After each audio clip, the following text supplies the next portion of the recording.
everyone, welcome to our video series, Western Unedited. Our voice, our story, our time.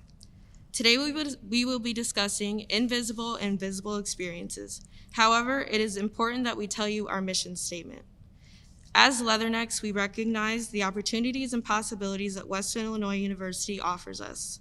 But as future leaders, we would like to improve inclusion and diversity, spread awareness about our experiences, and highlight the stories of marginalized communities on campus to provide a better future for our generations of Leathernecks to come.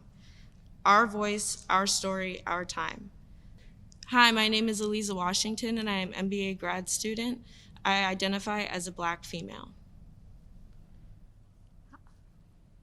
Hi, my name is Marissa O'Donnell. I'm from Moline, Illinois. My major is secondary education in English literature. I identify as a white female. Hi, my name is Delilah Sanders. I am a political science major from Springfield, Illinois. My pronouns are she, her, hers, and I identify as a Black American. Hi, my name is Isaac. I am currently a third year here at Western. My major is human resource management. I identify as a Hispanic male, and my pronouns are he, him, his. Hello, my name is Bree Plogue. My pronouns are she, her, hers. I identify as Black and white, and I am a senior social work student. Hello, my name is Noé Jurado, and I am also an MBA grad student here at Western Illinois. I am from Aurora, Illinois, and I identify as Chicano, which means Mexican American. Thank you, everyone. Let's get started. When you think of being able-bodied, what are the first things that come to mind?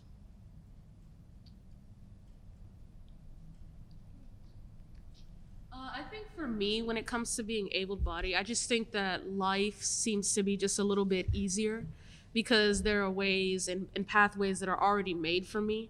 Like, I think that whenever I think of the term able-bodied, I also think of a disabled body in turn and what that means. So I always think about being able-bodied is a privilege, of course, because the world is already made accessible to you, but disabled people have to go through multiple steps just to even get like a wheelchair accessible ramp and things like that. So it's definitely a privilege, and I try and acknowledge that it's a privilege.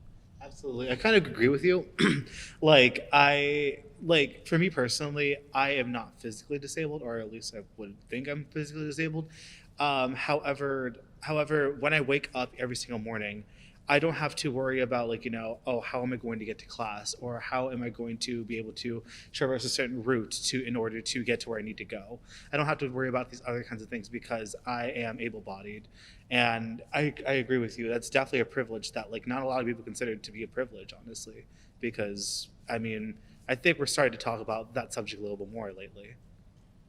And everybody asks what happened to my arm, what's up with my leg, and I don't feel like they're ready for what I'm about to give them. And if they're only in my life for a short period of time, it's like, do you deserve to know? I've gotten that question 100 times, and I'm probably gonna get it 100 times more in the future.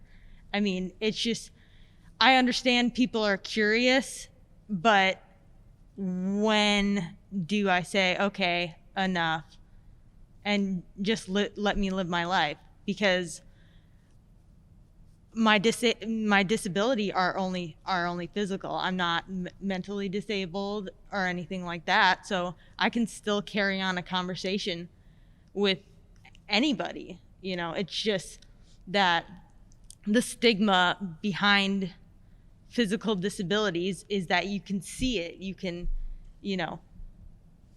anybody can see it. So I think that's what we need to learn, to get to know the person and not the disability.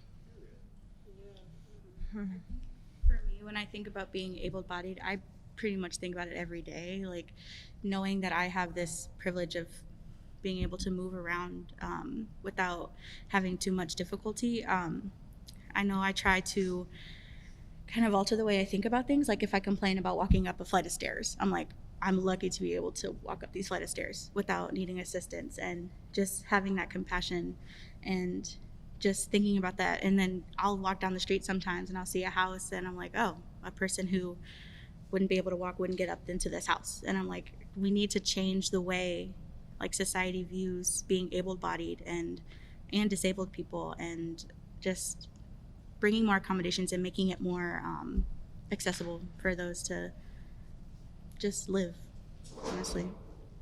Yeah, and one thing like that's really been in perspective to me as I continue to learn about the disabled community, because I neglected it for so long because it doesn't affect me. But now that I'm in college and I'm more aware, I realize everything affects me. And even if it didn't, it's still important to learn is that how quickly things can change, right?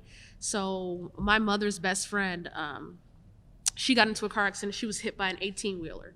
And beforehand, it was very, very serious. And beforehand, I never thought that I would know someone who could be injured just like that. All it takes is a car accident, and then you're a member of the disabled community. How quickly things could change, and I think we take those things for granted as young people. And we never know in 40 years what our status will be as an elderly citizen, of America, if we'll be disabled or not. How quickly things can change, so that's what I've always been thinking about when I think of able-bodied. I have it now, but will I have it forever? I think, people stop and stare at me all the time, and I know what they're thinking, but they don't want to ask it and be rude because it's not in the societal norms to ask that question. And I'm perfectly okay with answering the question, but I realize some people are not, and it's better to ask the question than be stared at like you're in a museum. Yeah, I want to go back to what you said, and I really commend you for kind of picking and choosing when you do disclose that information, just like to protect yourself and to just protect your peace of mind, and just I'm sure just to stay sane, because like you said, a lot of people just stare without asking, and I'm sure that's that's crippling at times. It's just just ask or don't ask, or so I really commend you for that. I oftentimes forget that I even have disabilities until someone asks or looks at me weird, and I'm like, oh, I have this disability that people can see. Yeah. So how often do you all think about your ability or disability? I feel like for me personally, I've been kind of coming to not to terms with it, but it's been on my mind more lately, honestly. I have another friend who I work with in the admissions ambassador team. Her name's Lauren. You know Lauren. Her name's Lauren, and she was doing this project for one of her classes, and she was going around to all the residence halls, and she asked me as well. She was like, "Hey, can I come to Thompson Hall in order to check how handicap friendly is it? How accessible is it for people who have disabilities, basically?" And yeah, that's totally fine. And she came and she was like, "Oh, some of these seem pretty well and all that." And she was explaining to me how one of the residence halls, basically what they have to do is if let's say you're in a wheelchair, for instance, or if you have a temporary disability and you're in a wheelchair, or if you have to use crutches or something along those lines, you would have to actually go outside the building and walk all the way around another building in order to get in order to go to the mailbox, basically. And that's why is it like that? Why does someone's journey have to be harder than everybody else's journey? And even at Thompson Hall, honestly, though we do have a floor that is more friendly when it comes to disabilities, there are still a lot of things that could be improved. Whether it comes to the elevator spaces, or just even having buttons in order for the doors to be automatic, things like that, the small things. However, I think there definitely needs to be more funding in order to create more accessible routes and such. That's why it's been on my mind lately, honestly. I think for me, it's been on my mind because of the pandemic. you know, like people with pre-existing conditions, like their whole world was shut down. And I feel so bad because, you know, as a able-bodied person, you know, I sit in my room, right, and I'm like, man, it sucks. I really want to, you know, go hang out with my friends. And then I realize, you know, I feel confined, right? But what about someone who is disabled? How confined have they felt their whole life? Because people in America or American society, even though we're better than other countries, we still have a long way to go to making those people feel inclusive. So I also think about it like in terms of when I'm in a group of people. Like, so if I'm with a group of friends and I notice they're all like wearing glasses, for example, I'll be like, huh, if something ever happened, I'm the only one that can see without needing help. You know, it's a minor disability, but I feel like it's still a disability in general because without those glasses, they are literally blind. And I'm like, wow, that's important, you know? So I think about it in terms of that way.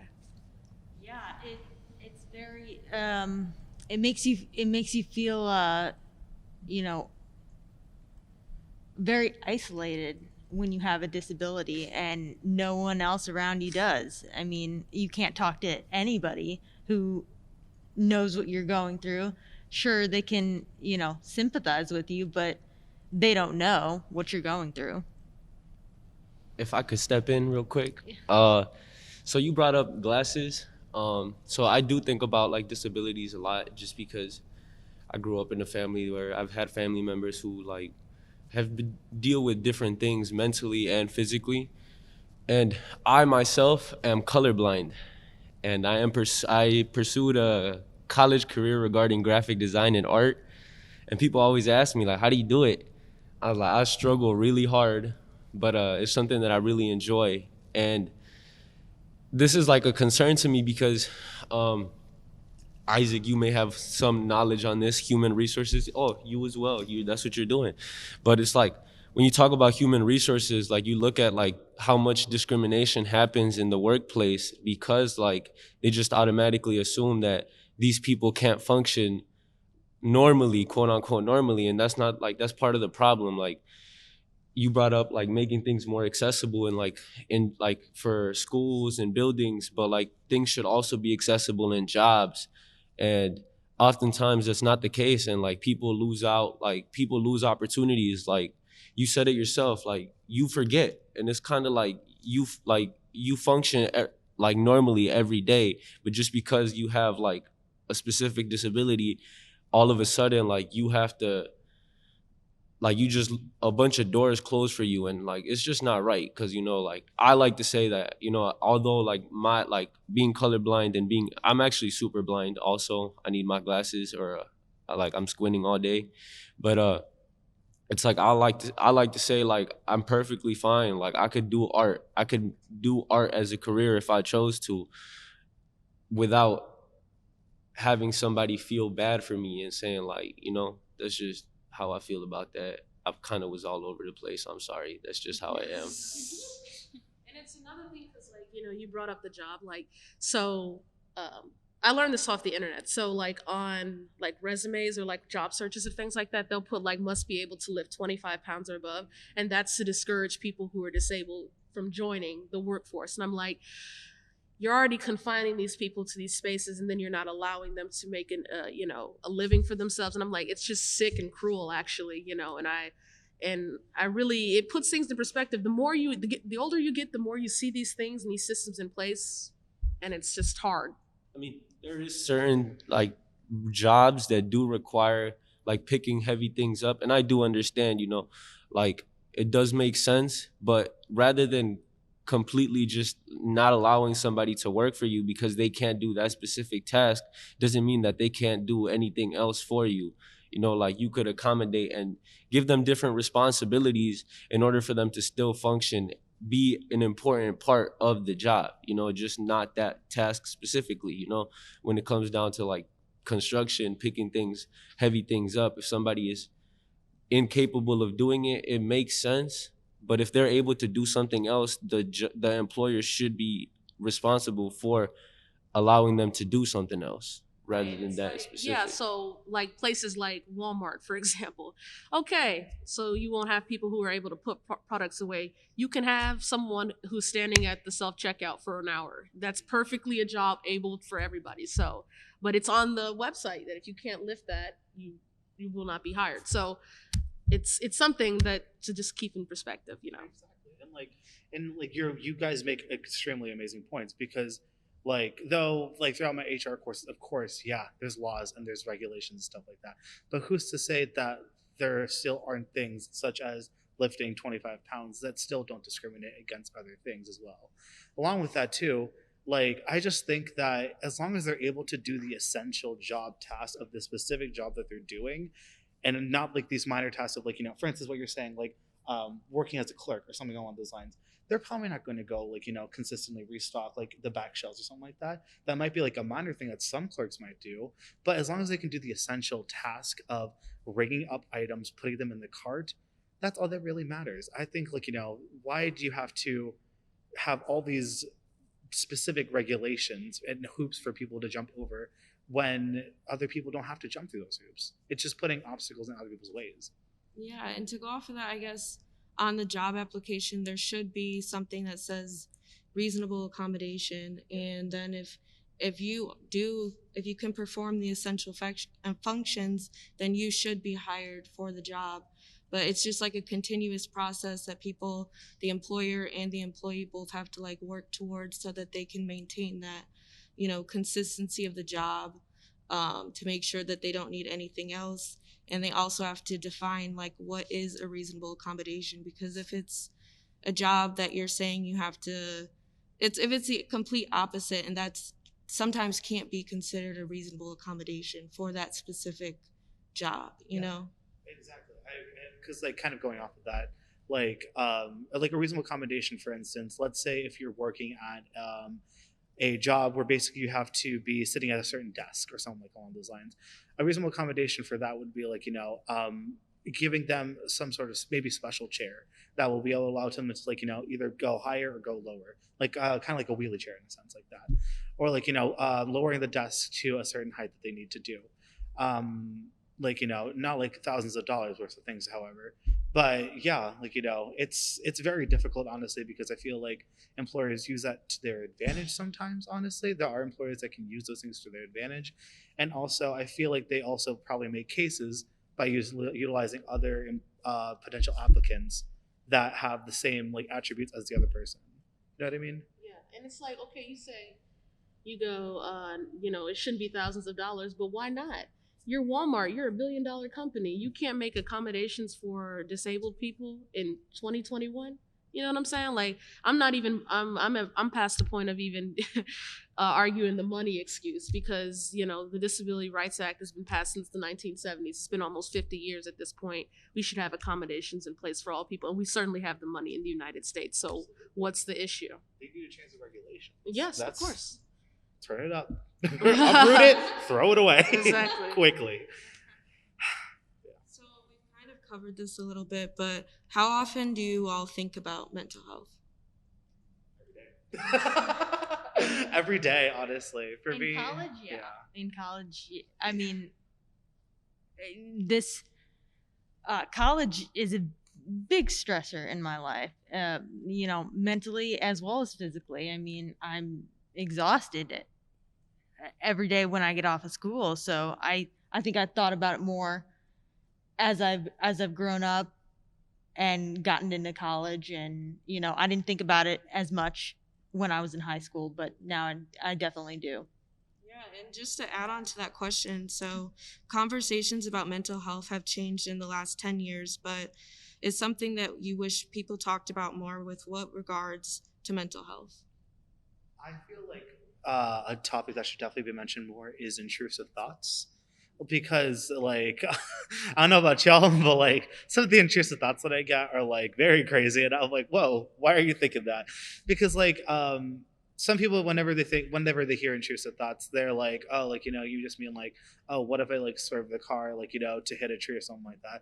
But there can be other ones that can be like, as bizarre as, oh, what if I just like, ran outside naked and jumped into a pond or something along those lines. Like, intrusive thoughts are such an interesting topic to me, and I've been learning a lot more about them lately as well. And it's just nice to be able to, especially on TikTok, because like, I feel like TikTok brings a lot of people together. And it's nice to know and hear other people's stories of like, oh, I just had this crazy intrusive thought today. And I'm like, oh my gosh, same. So like, it's good to have that kind of relation with other kind of people, honestly. I would definitely agree with that. I think about my mental health status pretty much every day. Since I was a senior in high school, I was diagnosed with severe depression and anxiety. And it's like some days I can't even get out of bed. And it's like my room also kind of shows how my mental health status is, and waking up to that every day and you're just kind of bombarded with those feelings of, oh, I'm sad and I can't clean my room, or I don't want to get up today. And it's just something I think about every day. And intrusive thoughts, oh my gosh, I didn't even know they were like that common until one day on Twitter I'm like, oh, people have this too. And it was kind of exciting to see that other people went through it as well, because it made me feel like I had others around me that understood and I wasn't alone, or I wasn't crazy. Yeah, it's like, sorry, I'm very apprehensive when talking about mental health. It just always gets me out of character a little bit, because I think about my mental health every day, but I think about it how to hide it, because I feel a lot of shame, guilt with my mental health. Like, I always wake up every single day and I'm a leader on campus, right? I can't show any weakness. I can't be nervous. I have to be calm, collected as a resident assistant and things like that. So every day I wake up and I'm like, shove it all to the side and try and be, I hate it, but as normal as possible. Because when I was growing up, I've had mental health problems since I was 6. My first experience was when I was 6 years old. And I was always kind of like the weird kid in high school. They're like, what's wrong? Like, in elementary school, like, what's wrong with her? Why does she act that way? And I was doing these things like to cope with my mental health. And so when I got to college, I was like, I'm not going to be that kid anymore. Hide it, hide it, hide it. And to this day, I still can't get over the guilt and the shame and the embarrassment that I feel about, having mental health problems. Because 2 years ago, I was finally diagnosed with 2 completely, debilitating mental illnesses, which is why I think we should talk about how debilitating it can be. There were some places I couldn't even go because they were triggered me so bad. And so that would bar me from relationships, friends, anything like that. So I think about it every day, and I really wish I could see it in a different lens, but right now I can't. So. I mean, that's part of our society's norms, to push it aside, to not talk about it. I mean, and that needs to change for everybody. I mean, I think America would be a better place if it did change, and people were open about talking about such sensitive subjects. So thank you for sharing. This is definitely one that I could like you. I definitely for a long time was the type of person that pushed anything to the side. Bree has known me since I first came here to Western, and she could tell you that my mindset towards mental health and all of that has changed in the past few years completely. Like you, I think I could admit, like, before college, I could say, yeah, I've definitely had a lot of mental breakdowns that I'd never acknowledged as mental breakdowns. I grew up in a family where it was always like, that's all on you. Like, you need to fix that yourself. And that's what it was to me. So every time that somebody tried to talk to me about depression, I was always like, just keep your head up, like, keep it pushing, like, it's all in your head, like, you're doing it to yourself type of things. And no, I'm kind of glad I don't think like that anymore, because it's sad to see people with that mindset still, because it's like, it's very like like those people have things that they need to work on, and they refuse to acknowledge that they need to work on those things because they're so prideful. I think I didn't completely realize or completely look into my own personal health till my senior year of college. And it was 4 a.m. I was working on an animation, and I was 4 or 5 hours in, my computer crashed. I was completely stressed. This was I would pull all-nighters on the regular, you know, like I would just maintain. And this day, 4 a.m, I just went to the bathroom and grabbed some clippers and shaved my head. That was just my way of, that was my reaction to it. And I remember my roommate, and he was, I remember opening the door and he was waiting for the bathroom, and he just stares at me blankly for a little bit. And he's just, what happened?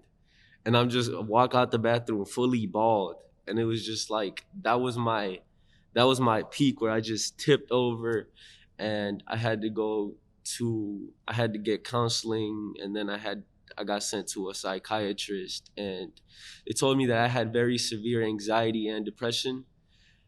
And that was just like my moment where I realized that if I continue to treat myself the way that I do, by continuing to push away and pretend like nothing is bothering me, and continue to act like life is perfect and I'm gonna keep working hard, like I'm not gonna make it far. And I need to start taking care of my mental health. And that's when I started to be a lot more open-minded. I tried to be a lot more open with conversations. I try to be more open about myself, who I am, how I am, why. I start to look at why I think the way that I do, what makes me think like that. And I'm definitely in a way better spot than I've been in the past few years.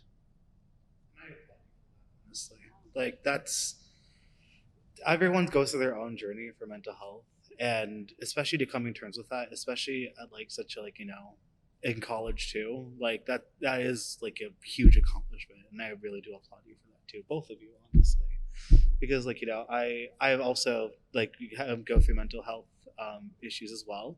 I think I want to say it started around middle school, I want to say, because I remember at the pool, like I kept on telling people, I don't know why, it's very weird, but I kept on telling like my close friends that I didn't want to be here anymore. I was like tired, and I was like in 5th grade or 6th grade, and I don't know what was going on during that time, honestly, but like I was like basically mentioning something along the lines of like suicidal thoughts.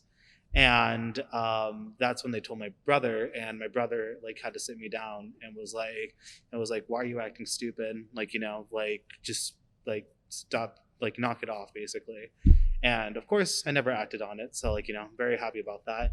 But after that, like I recognize my family does not believe in mental health, and I feel like it kind of happens a lot in Latinx households, honestly, because it's a lot of like dale fuerza, and like, you know, give strength to yourself. And if you are feeling depressed, or if you're staying home laying down and like, you know, you don't want to go out, then you're called lazy, and you're called not hardworking. You're just being emotional, you're being sad at that point. And honestly, I think it's kind of disgusting. Like, why is mental health not as important? Mental health should be as important as physical health at this point. And I'm glad that we're having more conversations about mental health lately, because not many people recognize that mental health exists for everybody. Like, yeah, maybe some people may not be severely depressed, but everybody, like, you know, has experienced probably some sort of mental trauma at some point in their life. Hopefully not, but I mean, like, I feel like everybody has experienced some sort of thing as well. But yeah, I mean, like, it's just an interesting journey, and I respect all of y'all for going on your mental health journeys, and I applaud every single one of you, honestly. I have a lot of love for y'all. It affects everything in your life. You know, anytime I'm thinking about getting into a new relationship with, you know, a new guy or something, I always think, at what point in this relationship do I tell him about my mental health? You know, will he think of me differently? Will I be a crazy girl or something? If I make a new friend and I start, you know, taking time for myself, you know, what point do I tell them it's because of my mental health? Because like I said, I have a lot of, you know, shame and guilt about my mental health, you know, as to why I have it. So it affects everything. Jobs. You know, I told the story in the Black and Brown video, but, you know, once I told my supervisors I had to take a leave for my mental health, the way they looked at me that day, I can never forget it. It's like ingrained in my mind. Like, I felt so small. Like I just wanted to like roll up and just run away. And then my interactions with them were never the same because I knew they would always think of me as that girl with that crazy girl. At least that's what I thought in my head. Everything it affects, family, my family just doesn't understand at all. Like, you want to go to your mom and your dad for everything when something's wrong. But when they don't understand, you feel like you have no one. You feel like you're all alone in this world. So mental health really does affect every aspect of your life tremendously. One thing that I realized that I did a lot growing up was I kept myself busy as much as I could. Part of it was also like I had responsibilities, I had things to pay. But part of it was also like, if I'm way too busy to be in my own thoughts, that's fine with me. And I did that for years. I worked, like when I came to school, I did school, like I went to class, I was involved in multiple organizations, multiple positions. And then and I did commission projects to like get some extra money, keep myself busy. But when I would go home, I worked two jobs full time. Morning, as soon as I get off, I got an hour to get to the other side of the city and start my other job over there. And then I just have time to change, probably eat something real quick. And then I start working again. And then sometimes I wouldn't get off 2, 3 in the morning and do the same thing the next day at 7, 8 in the morning. And it was like, that was my way of ignoring the fact that I needed help. That was just my way of saying like, everybody at the time I thought, if you're going through stuff, that's on you. Like, I'm over here getting school. I paid my own school. I paid all my own bills. I don't ask for anything. But then it's like, at what point does somebody burn out? And I just never, I guess like, I probably sound super cocky, but I guess my burnout point was just senior year of college. It just took me my whole, what time, like took me 21 years to finally realize that, you can't do this forever. And I think now I look at my life and I cannot do the same stuff that I did. I cannot work a job. I cannot work 2 full-time jobs. Like, I will collapse. I don't know how I did it, but that's just, and I think that's part of the problem why it's so common to ignore mental health in Latinx households, because like my parents are immigrants, so they came to the States and they just worked. Like, they had nothing. My dad probably had like $17 to his name. And it's like all they did was work. My tios, all they do is work all day. They come home, they eat, and then they go to bed. Like, they don't have time to think about mental health, because on top of that, they have to take care of their kids and pretend like they're okay. And that's part of the problem.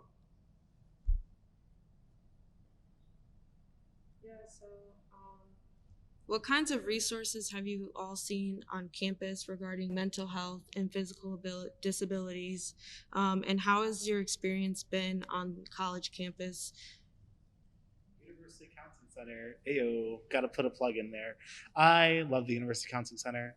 Sadly, I haven't been there recently because of just not a lot of time, honestly. And I feel like Zoom counseling is a little bit different than in one-on-one in-person counseling. But overall, I've been to the counseling center twice for very long periods of time, and both of my counselors have been absolutely amazing. Like, they are very well trained at what they do, and they do support the students very, very well. Anytime I'm giving tours, literally Amy comes out. Amy is like one of the faces of the counseling center.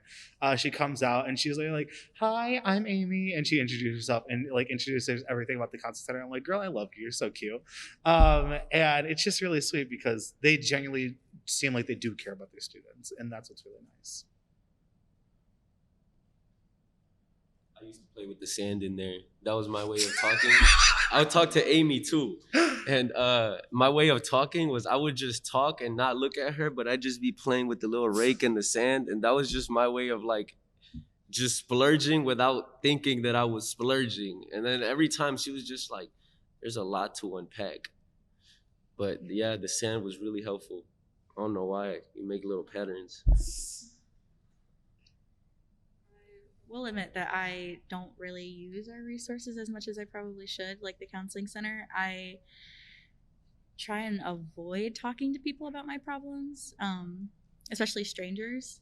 I don't really feel comfortable sometimes sharing my experiences because then I feel like a burden on them, even though it's their like job to listen. So I don't use that resources as much as I could. I learned the statistic like people who get diagnosed with like depression or anxiety take I think 10 years to seek out like resources, and I'm like, oh, my 6th year. Okay, so I got 4 more. So I joke about that sometimes, but it really is. And then one time, we have these care reports, and you can do a care report on someone you think is having trouble with their mental health. And I think someone wrote one for me. So I got reached out to by the counseling center, and I was like, who snitched on me? And so I just think about that sometimes. I'm like, I should probably seek out help, even though like it makes me a little uncomfortable. It would be beneficial for me. Yeah, I seeked out help from like the psychiatrist at the View Health Center, so I can get started on medication. It's definitely one of the best decisions. I've been on it for almost 2 years now. It's one of the best decisions I've ever made for my mental health. But I'll tell you, when I was walking into my first appointment, I thought that was it for me. I had my bags packed. I was like, they're gonna throw me away, lock away the key, and I think that can be a reason why some people on campus feel nervous about reaching out. The stigma, or maybe someone's gonna see me, or they're gonna put me in like, I've heard one of my residents says they're gonna put me in an insane asylum or something like that. So I definitely feel that I want to reach out more. It's all about timing, and I say don't. I know counseling's supposed to be for everybody. If you're not going to be completely honest, if you're not in a place where you're going to be completely honest at counseling, then you're wasting your time and money. So I will go to counseling when I feel I can completely share everything without shame or guilt. So I mean, like, I think everyone should be utilizing the resources. Like, I feel like everybody deserves to feel like they have someone in their corner and someone behind their back consistently 100%. And I feel like, especially what you said with the stigma too, like, it's not fair that like someone has to feel like everyone's staring at them whenever they're going to the counseling center, or whenever they're going to like the View Health Center to see a psychiatrist. Like, your mental health should be your business alone. Why should you have to spread that information to other people? Basically, it's not really fair. It should be confidential information at that point. But I had an IEP in high school, and when I got to college, it's a whole different ball game because you're responsible for getting your teachers to know that you have a disability and you need these accommodations. So as I said before, I'm an open book, but it took me a while to work up the courage to talk to my teachers, and because I don't like to talk about my physical disabilities, but it's a learning process for sure. Do you all believe that WIU and those around you take the topic of mental health seriously? I think we have a lot of conversations about mental health, but then when it actually comes to it and like someone is showing signs of like the mental health, like depression and anxiety, it's like they want to push it away. I think we do have a lot of conversations about mental health, like with panels and stuff on campus, but then when it actually comes to someone who is going through something, it's not taken as seriously, or maybe someone doesn't see the signs of it. And I do wish that it would be taken more seriously. When it gets to the point where it's no longer cute or quirky, all bets are off. When it gets debilitating, you might as well, I feel like at the university, they don't take it seriously.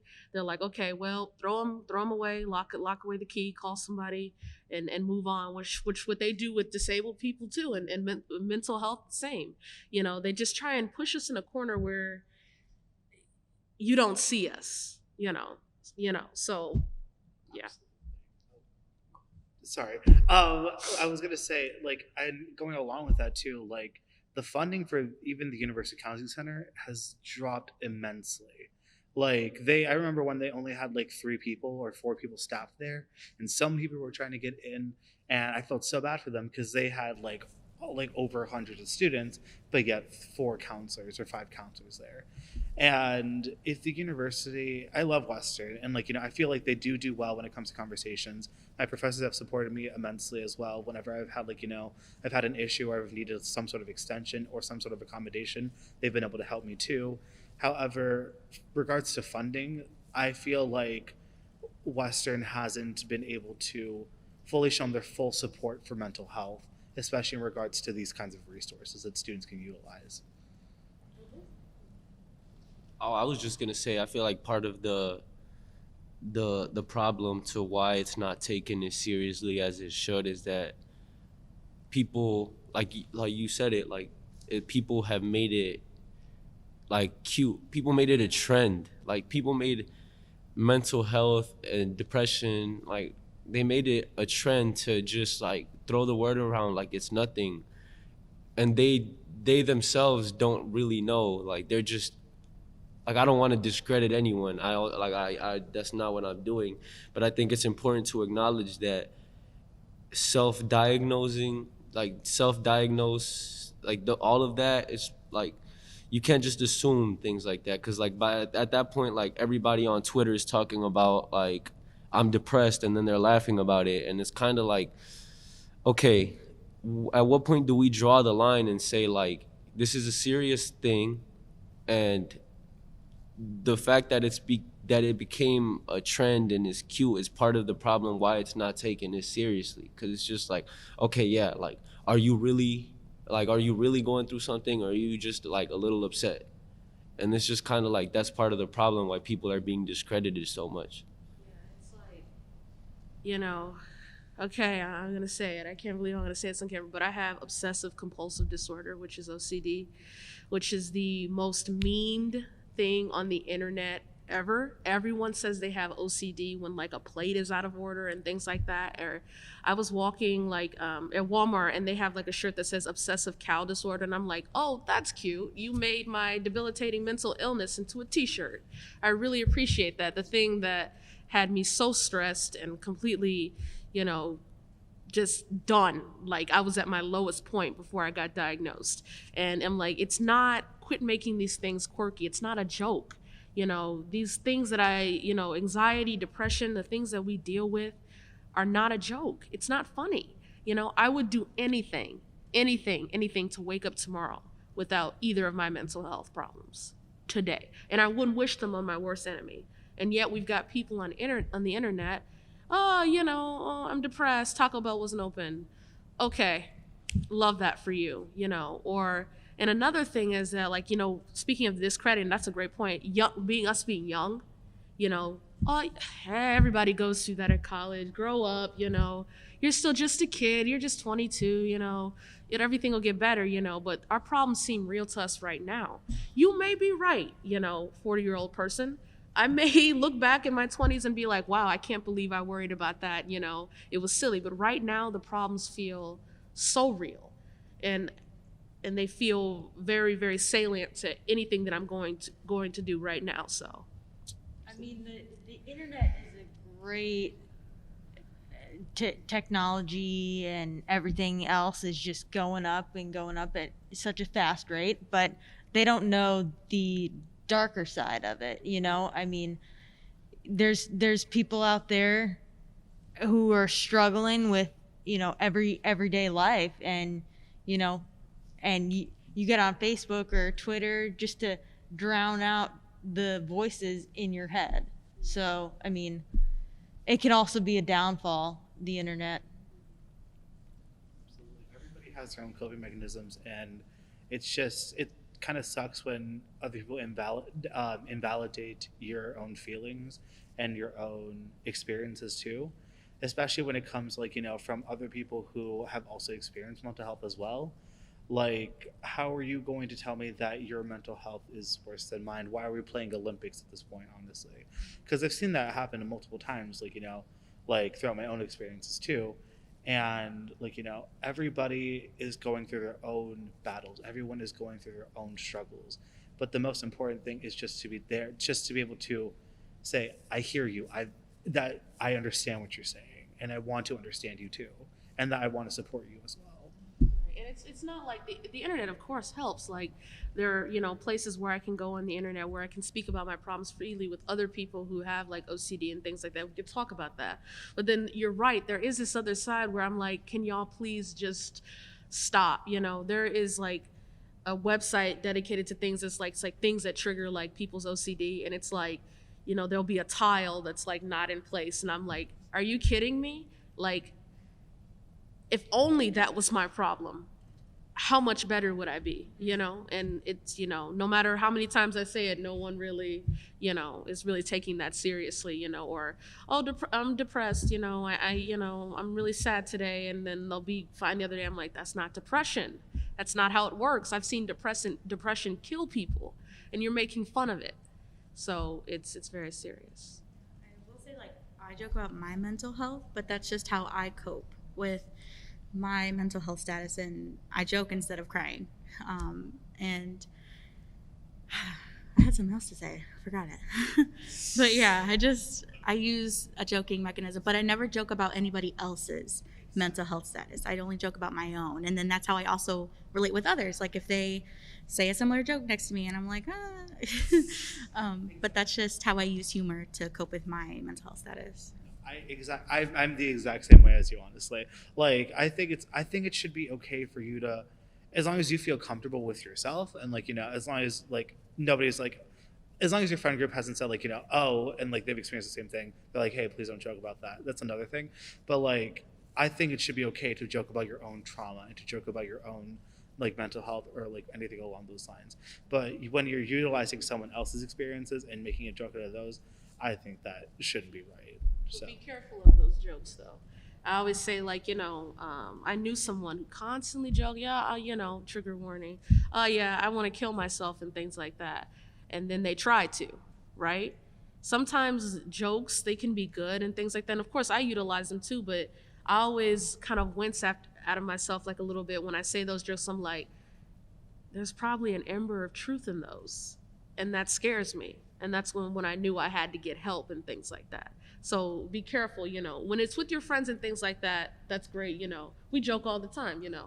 I just find a healthy balance between those jokes, and because your brain will start to believe the things that you say, you know. So you can't say things like that, like, or I'm a horrible person and things like that. Like, I stopped calling myself, like I told Isaac this, like, I stopped saying crazy. You're not crazy. I stopped saying that word because if I keep saying it, I'm going to start to believe it.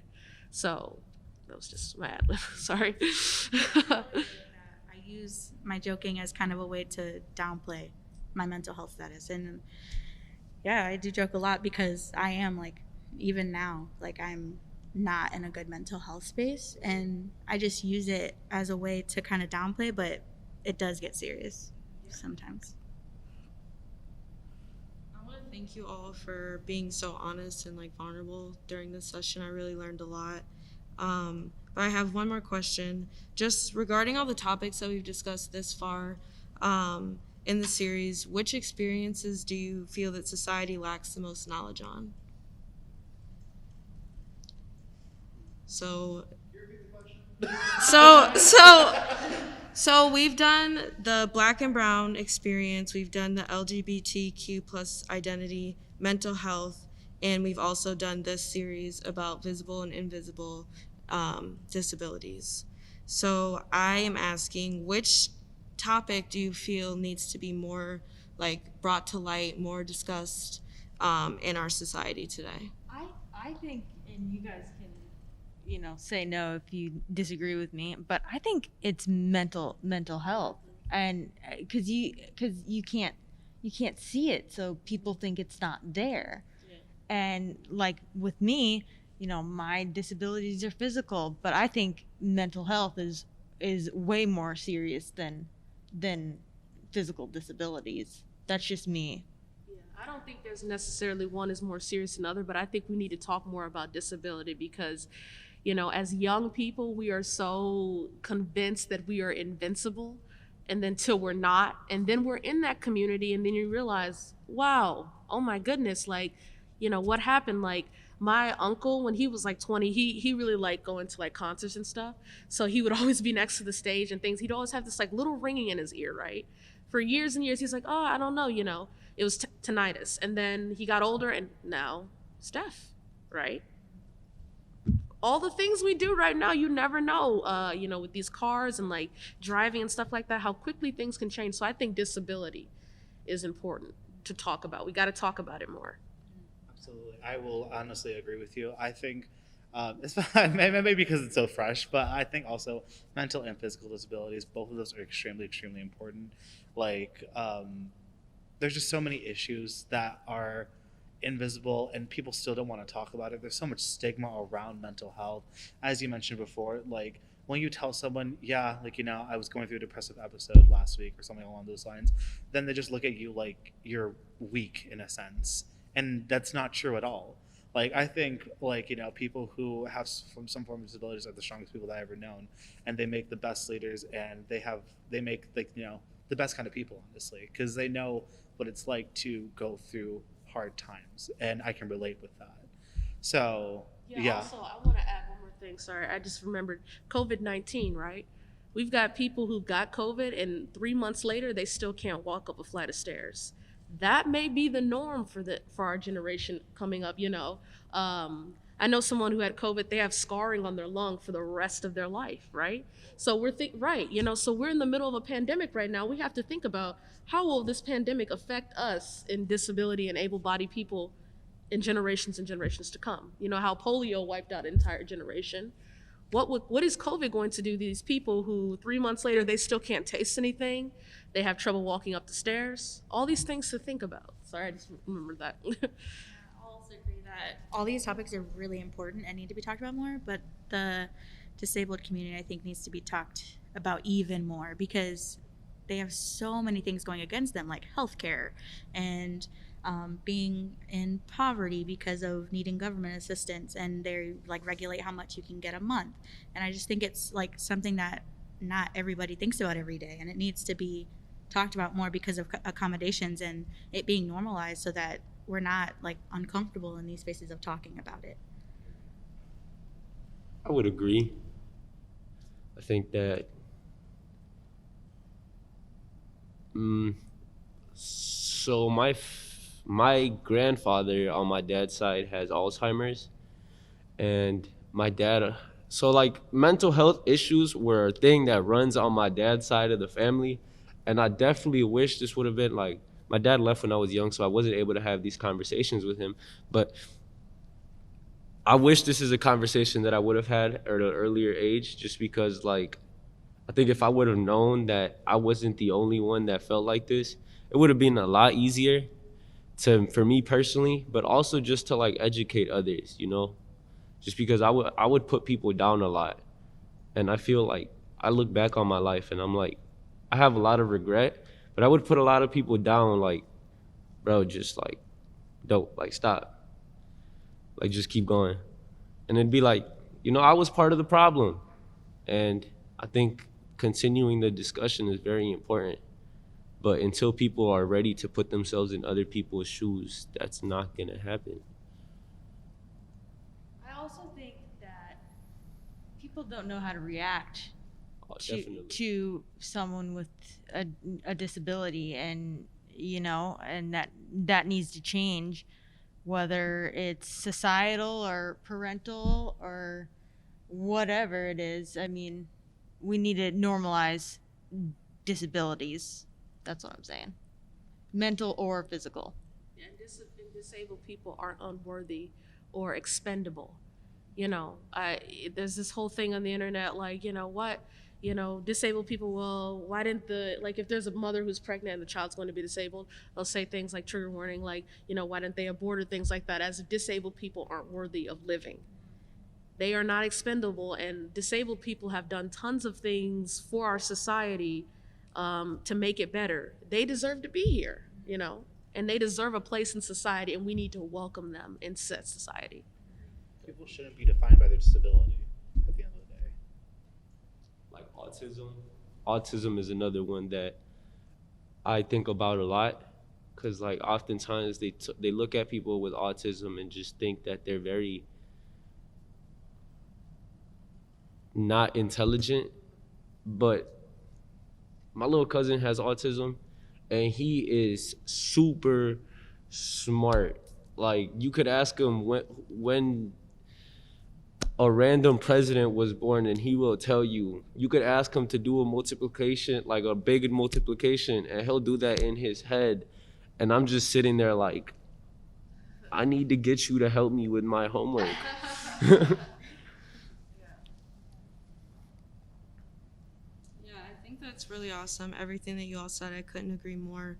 And I think that's what's so special about Western Unedited, and everything that we've done this far has been truly special, just to have these authentic and real conversations to bring to light things that need to be talked about, especially starting on this campus at Western, because like we've said, Western's done a tremendous job this past year. You know, we've gone through something that we haven't been through before, and the way that a lot of these things have come to light just because of this pandemic, and the way that Western has handled it has really been amazing. So I just want to thank you all for doing this and being so real, because it's truly not easy to do this. And you all are so strong and just awesome people. I'm really glad that we got to do this together. So thank you for joining us. This is Western Unedited, our voice, our story, our time.